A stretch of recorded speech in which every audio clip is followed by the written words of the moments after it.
ओडिशा सब ordinate staff selection commission section officer assistant section officer एवं junior assistant पदवी रे नियुक्ति पई एक विज्ञापन प्रकाश करिछि।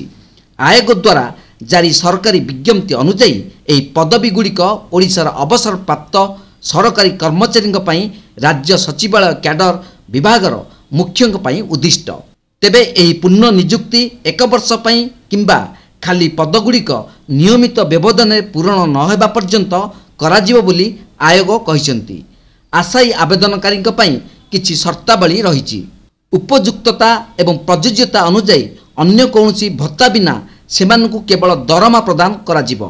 सेमाने पूर्वपरि सेमानकर पेंशन एवं टी पाइबे।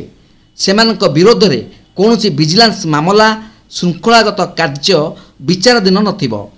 अवसर प्राप्त कर्मचारी माने 65 वर्ष बयस मध्य हेबा उचित।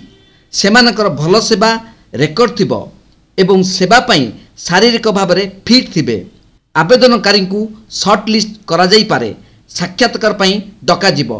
पुनः नियुक्ति प्रारंभ रे एक वर्षर अवधि पई किंबा खाली पदगुड़िक नियमित प्रक्रिया द्वारा पूरण न हेबा पर्यंत करा जिवो।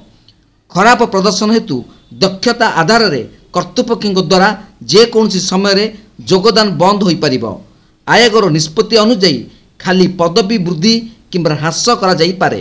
योग्य तथा आग्रही प्रार्थी माने पंजीकृत पोस्ट स्पीडी पोस्ट द्वारा सेमानक सेवा रेकर्ड को जोड़ी निर्दिष्ट प्रो फॉर्म रे सेमानक आवेदन दाखल करि परिबे, जहाँ ओडिशा सब ऑर्डिनेट स्टाफ सिलेक्शन कमिशन सचिव पाखरे पहुँचीबे।